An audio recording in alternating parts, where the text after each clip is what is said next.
Sige! Hila! Mabigat! Hila! Okay.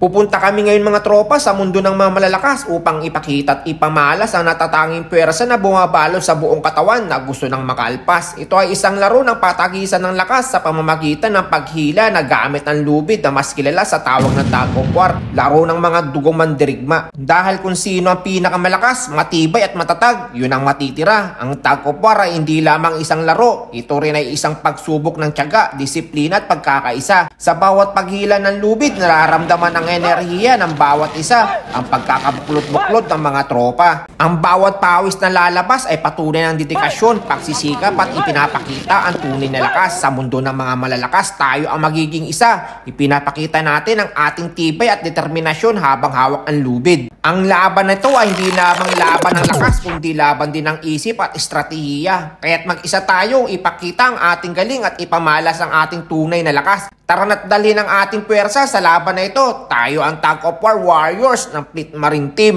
Maraming salamat Lord. Ito na po yung pinakahihintay namin na sana'y gabayan niyo po ang bawat isa sa amin na makuha namin kampyonato.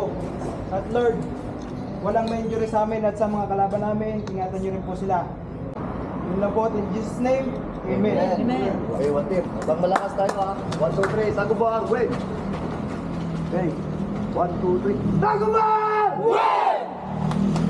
Pagkatapos mag-warm up, exercise ang tropa para makaiwas sa anumang injuries o pinsala habang pinapainit ang buong kalamnan para sa laban. At hindi makakalimutan ang paghingi ng gabay galing sa Panginoon upang maging matagumpay at makuha ang kampyonato. Napakahalaga din ang tamang nutrisyon na nagbibigay ng sapat na lakas at enerhiya para sa mga susunod pa ng hamon. Pakita mo yung pagkain mo. Ngayon, puno na ng lakas at determinasyon. Handa na ang tropa sa unang makakalaban. Vamos mga mandirigma! Labanan natin ang hamon na ito ng sama-sama. Go! Tug of War Warriors, Fleet Marine Team!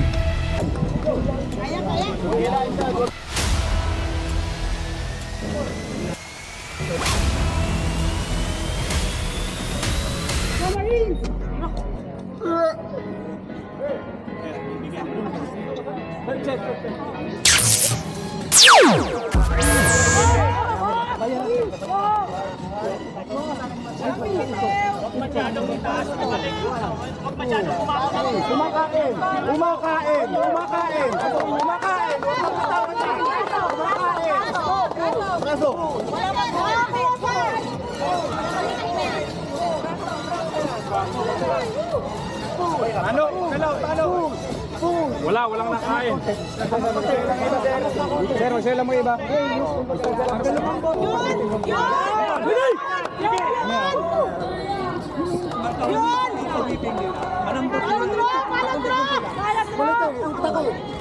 Dandan lang. May ano natin pinisin dyan.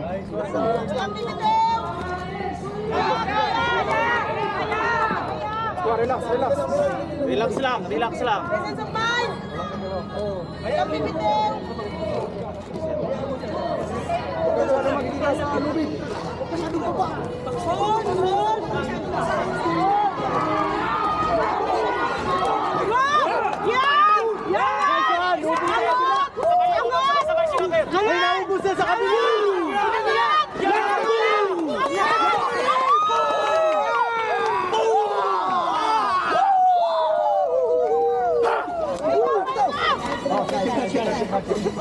Pahinga! Oh.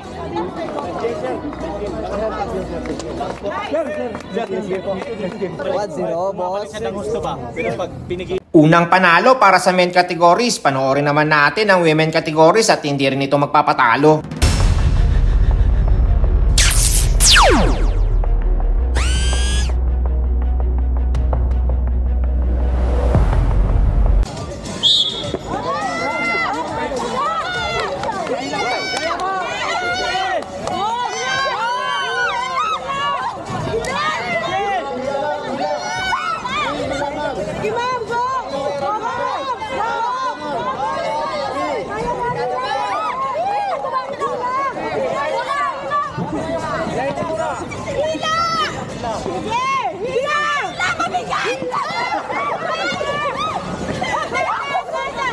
Okay.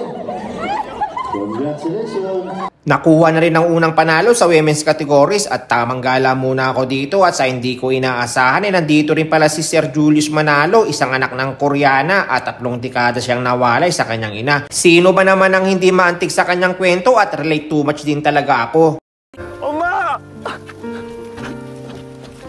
Parang hinugot sa Korean novela ang mga eksena nung ang half Filipino, half Korean na si Julius, makalipas ang mahigit 30 taon, nakita na ang Koreanang ina na matagal na niyang hinahanap.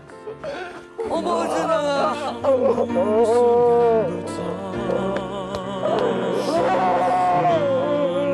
Halos naiyak ang buong sambayan ng Pilipino sa kanyang kwento kaya nagulat din talaga ako, makakasalubong ko din pala siya dito. Hindi kami masyadong nakapagkwentuhan dahil abala din talaga sa oras na ito ang lahat. Sayang hindi ko naikwento sa kanya na meron din akong mahal sa buhay na matagal ko nang hinahanap. At dahil malakas ang ulan ay mas minabuti munang i-reschedule ang laro para sa semifinals at championship. Mabalik pa Webes. Tara na. Webes ulit. Tara, let's go. Kasi malakas ang ulan, basa yung ating lalaruan. Oh, kita, muntik ka pa. Oh.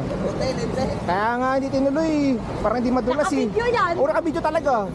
Kaya abangan nyo mga tropa ang kasunod ng aking video para sa laro ng tropang patungo sa kampyonato. Kaya hanggang dito na lang muna mga tropa. Kita-kits sa part 2. Salamat sa pagsama!